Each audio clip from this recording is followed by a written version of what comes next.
Hi everybody, it's Sandy. It's the 18th of December and we're here at the point of the new moon in Sagittarius. And I'm hoping that some of you will be able to join me live. Hi Ashley, good morning. It's just about good afternoon here in the UK, but I know in the States on the East Coast it's still morning for you. So yes, it is time indeed for the new moon rose reading, and goodness, we have had quite a journey to get to this, and it's just an extraordinary time. Hi Sass, hello. So yeah, we come into this last week, which incorporates the winter solstice and a complex range of astrological influences on us, as well as this new moon, this place where the sun and moon join together, they travel together.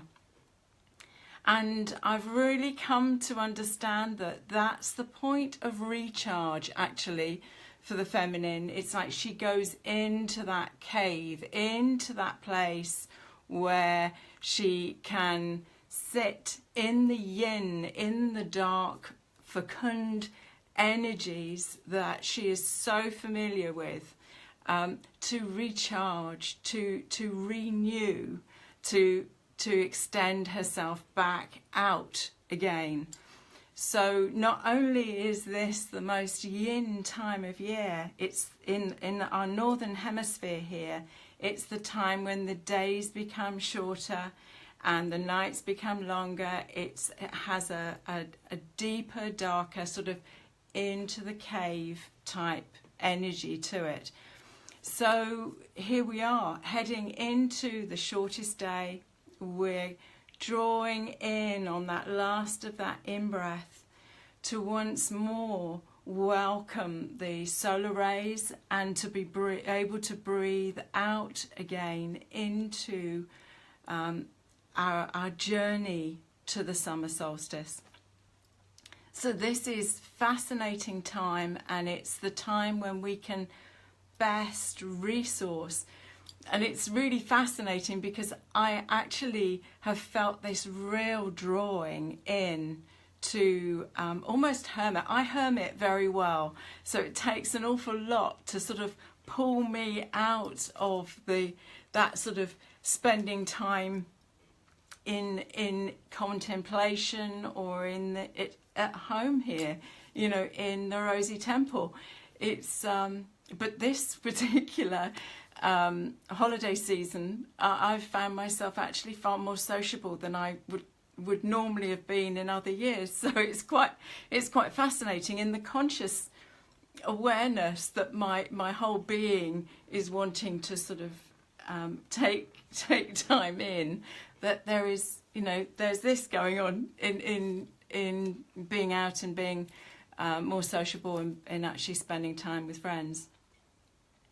So this is, this is the Festival of Light. We're coming into this place where the light impulse starts to activate us again and starts to bring us inspiration. And I know for many, this has been a tricky few months, particularly since the eclipse season in August. You know, we've had this going on. So there has been the time when we've sort of felt like our heads have popped up above the parapet, but there's other times when we've gone back into the treacle pot. And I've spoken of this before. I have found myself in places of extreme contraction, so that it's really, really uncomfortable in having to look deep within myself, or to have to sit with the discomfort, sit in the unknowingness of it all. And then there's been a chink, and it's like, oh, okay, we've emerged again. So there's been this ride of a journey that's taken me into this place. Hi, Anka. Hi. So yes, it's been a bit of a ride for many of us, and I've got a lot of friends that have had health issues, particularly coming up into this last few months of the year, that have really either forced a stop in the whole proceedings. You know, stop, rest, recharge, release. You know, or there's been other things that have been going on, the complexity of relationships, or really having to review what this year has actually meant as the journey. And for me, it's been a really, really significant journey in my whole life path. And I was aware when we entered this phase last year that this was going to be an opportunity of a real closure of a lot of patterns that originated into my childhood, this lifetime. And of course, as we know, we bring in the storyline on our soul pathway that embeds into the genetic coding. So we are an alchemical pot that brings in our soul imprint and what we chose to work with this lifetime, but also the genetic coding that we embed into that sets us on the journey. So for many, this particular point is the place where there is the opportunity for a closure of the patterns that we have run this far. Because my sense is that the more and more that we move into this fifth dimensional field of frequency, this heart awareness, this living from this place of love and this place of the heart, that actually we have to let these other energies go. We have to let anything that is not in alignment with that, to let that go from the mainstay of our lives, so that we can anchor our light in that fifth dimensional field, and through that fifth dimensional field are able to access aspects of us that are vibrating on the 6th to the 9th dimension. Hi Lisa! So that we can bring even more of that conscious connection that we have within our own soul grouping into incarnation, which I feel with all of my being is what we've had all of this preparation up until this point, to clear the debris so that we can hold these higher frequencies and then dispense those, if you like, that it is a flow through us, that we learn how we transmute our energies and we transduce them down to a third dimensional field, so that we can interface and we can ground into our physical reality here, but that we can live from that fifth dimensional heart field and have access to higher truths and more of our higher soul self that we set in place from previous lifetimes. And the guidance I've had through writings in these current times is that this is what we're being called for now. It is that we seeded these coded places in us in previous incarnations. And it's at this point, when we've got enough of our light anchored into fifth dimensional frequency, that we can start to reactivate those keys and codes within us. And that is so much of what the Rose work is about, and particularly the new classes and the new offerings going into 218 will be a different frequency to what I've offered through the Rose classes up till now. So it's exciting times. So let's have a look and see what the Roses have got to offer us at this point on this new moon in Sagittarius, 26 degrees of Sag. So this is conjunct the galactic center, you know, and the galactic center is a vortex of energies that allows us to bring in a cosmic connection, a sense of, you know, the voice that we've actually come here for. So we get downloads, we can get information that brings us in those particular light codes. So, are you drawn to rose card 1, to rose card 2, or to rose card 3?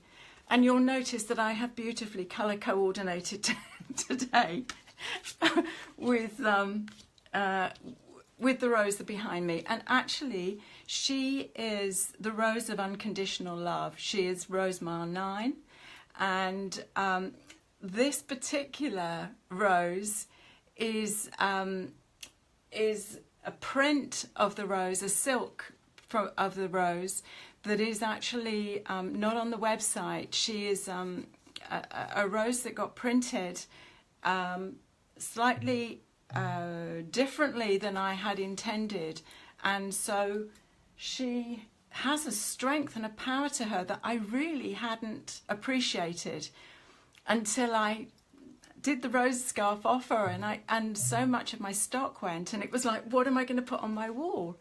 And I had a look in my store, and there was this rose that popped up, and when I put her onto the wall, I realized just what a beauty she is. So she is the rose of unconditional love, this place of that it's not a barter arrangement. It is a beingness that is just offered out. It's not, I'll do this for you if you do this for me, which is the old pattern of relationship. She says, just here I am. This is my being. This is how I journey. Anyway, so rose card 1. And she is Rose Bagua 2. So interesting that I'm talking here about relationships. This is the Rose Bagua that sits in the area of relationship.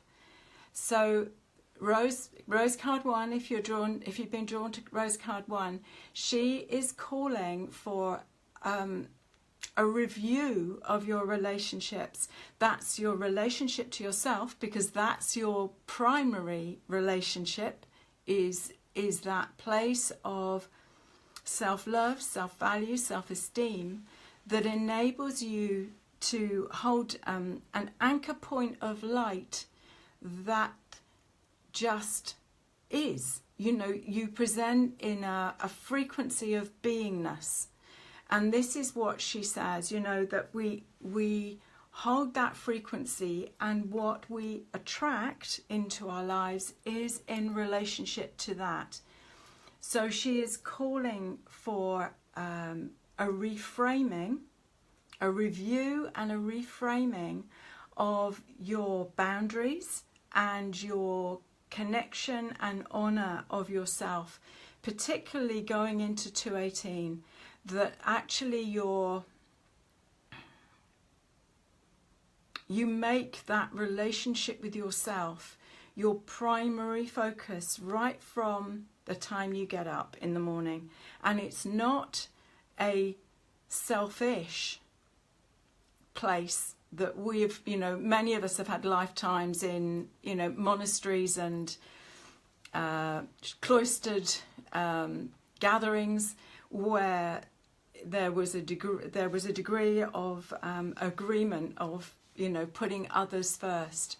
There is this case now where everything evolves from this autonomy and this place of what Jung would call the individuation. That sense of knowing who I am enables for a completely different relationship to come with life. And it enables us to give fully of ourselves because our cup is already overflowing. You know, there's time. Perhaps, you know, you need to take time over this Christmas, the Christmas holidays, to make sure that you get some self-care, that you have time where you can be resourced and recharged, because from that place you can then give, and also from that place you can make choices about what you engage with.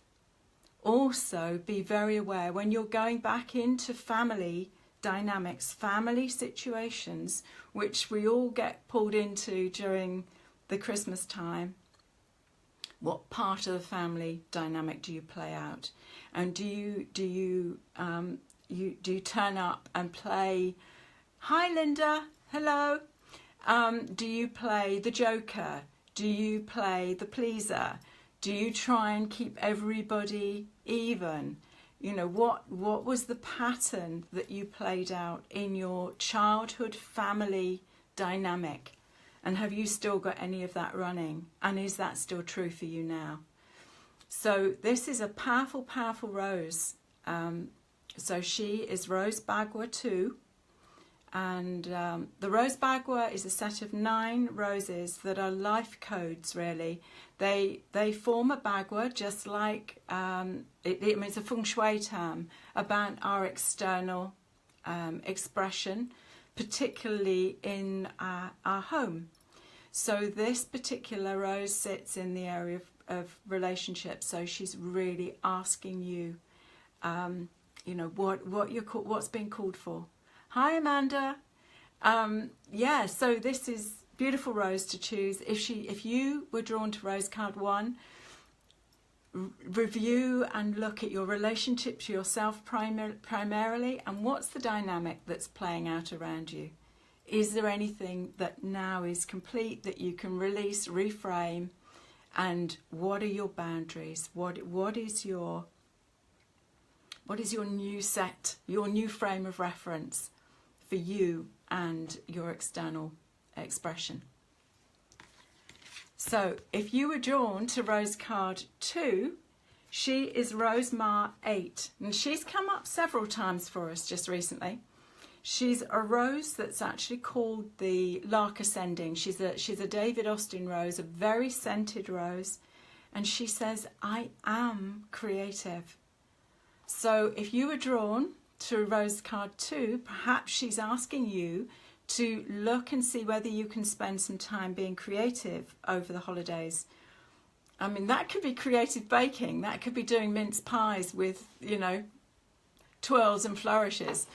But she's asking you to look at this essence of the connection between you as a creative being and the creator source energy.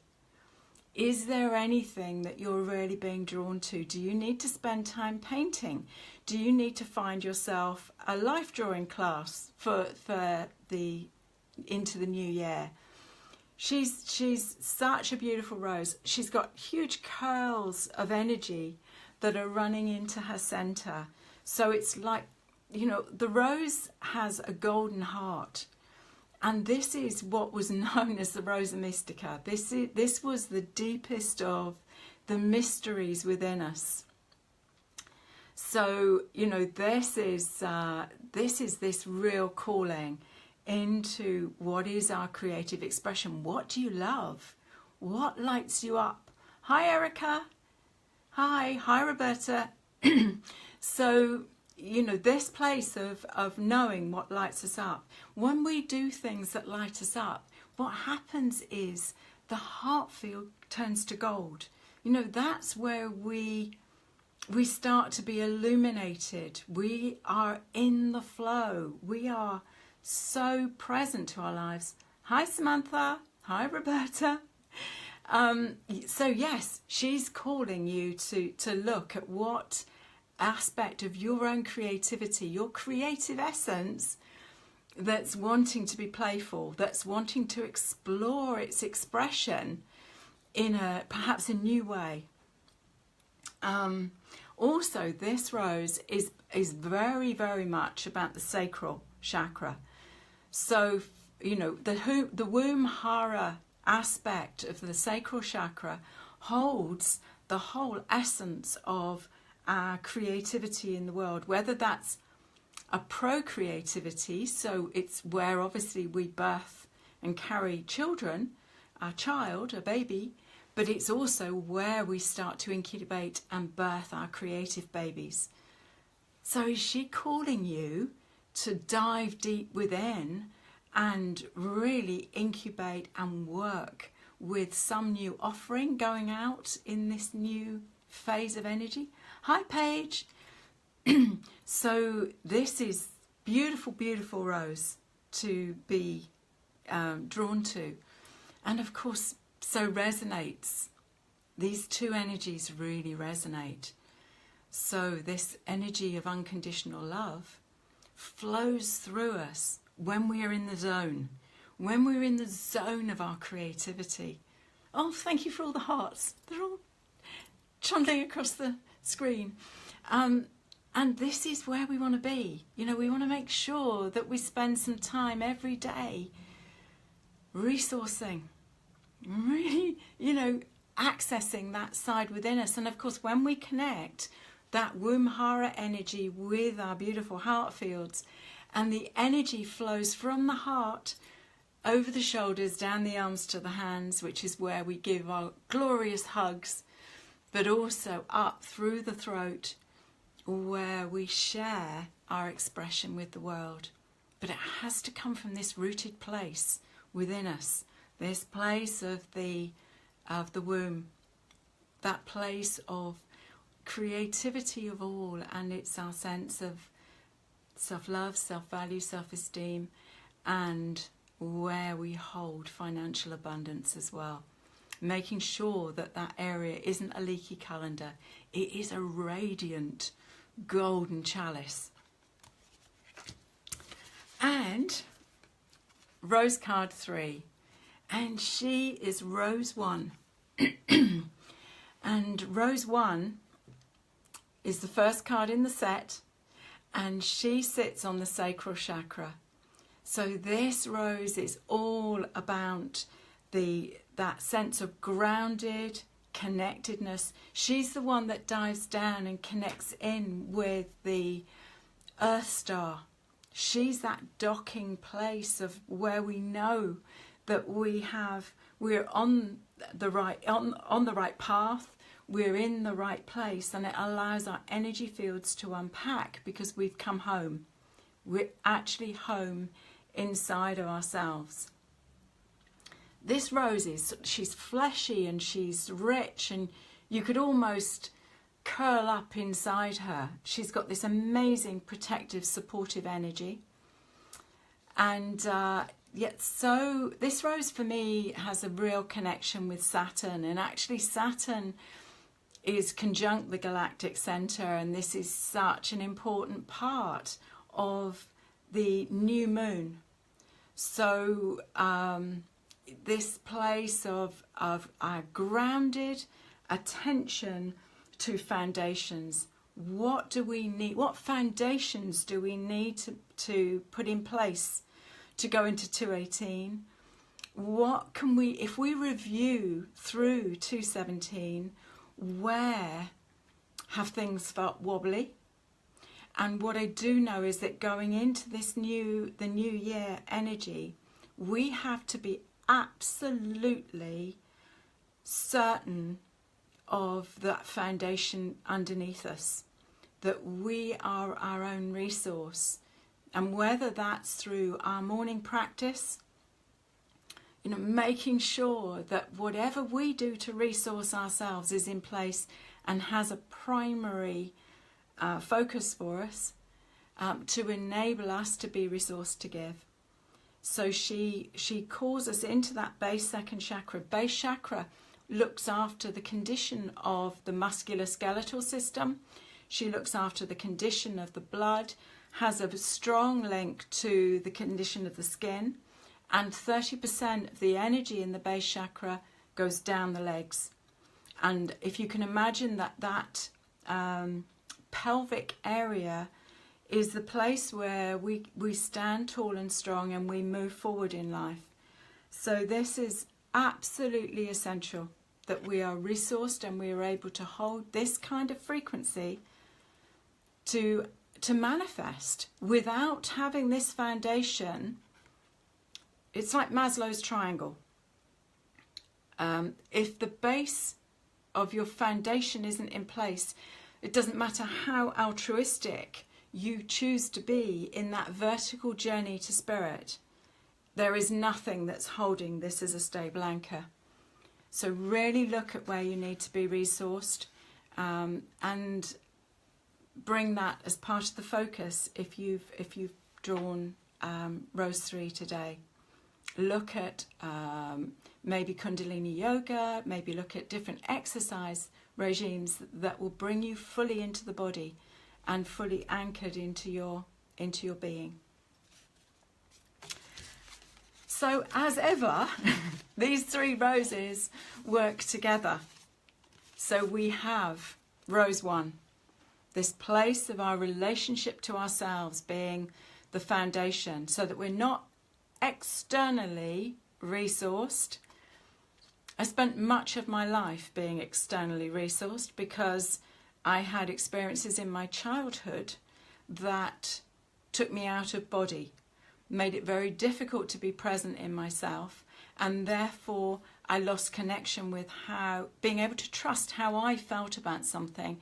So I always looked to see how everybody else was coping, to inform me as to whether I was safe or not. And it's been a lot of years and a lot of struggle to actually bring enough of me in body to hold this kind of anchor. So, Rose 1, relationship with self first, relationship with everybody else follows that imprint. The quality of our relationship with self colours the quality of our relationship, full stop, with anybody. Rose 2, I am creative. This is the essence of who I am. I am creative. This is my source. So look at what you can do that's really going to nourish and nurture your creative essence this holiday season. Whether that's working with herbs and pills and potions, or whether it's being creative with crystals and paint, drawing, whether it's being creative in the kitchen. But look at ways that you can nurture yourself creatively. And Rose 3, making sure that you are really well resourced and that foundation is nurtured and nourished within you, that allows you to take your beautiful light out in the world and inspire others. But we've got to do it from a strong anchor plate. And this, I feel, has really been very much about a lot of the inner work that so many of us have been doing, clearing these old stories and alignments within our own experience, so that we can bring so much more of our true higher soul self essence into body and be with it. So, thanks, Ashley. Thank you. Powerful, powerful time. What else have I got to share? Those of you that will see this reading on the newsletter, you'll also get the information that says the 217 online classes were recorded, and I am making available at the special price of £95 for, which I think is about $130. It's 24 videos which cover the whole of the Rose Oracle. Each one of the roses of the 45 roses in the Rose Oracle deck are covered in the videos and the PDFs, and there's a special Rose meditation that's part of that. So if you're drawn to do some home study, there is a special offer till the end of the year to download and be able to go at your own pace, to dive deep into all of the pure love codes that are embedded into the roses and the Rose Oracle set. So I hope you take the opportunity to do that. And once we get into the new year, I've got new in-person classes coming, and a new online class offering. And I've also got some other exciting stuff that I'm cooking. And I will share that with you once I've got a little bit more of the foundation of it in place. But I'm really excited about being able to move forward and be able to bring these beautiful high frequency pure light codes to share with you that can support the next phase of our journey going forward. So from me and the beautiful unconditional love Rose, I want to wish you the very best as we go through the solstice, as we go through into the energies of the Festival of Light, the Christmas holidays, and of course into the new year. The next Rose reading will be, I think it's the 2nd of January, which will be the full moon. And yeah, just looking forward to sharing the rest, the journey with you. It's fascinating times for sure.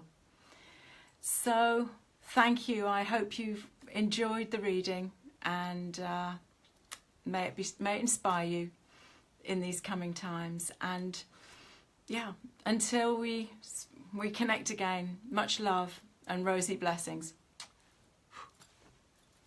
Bye.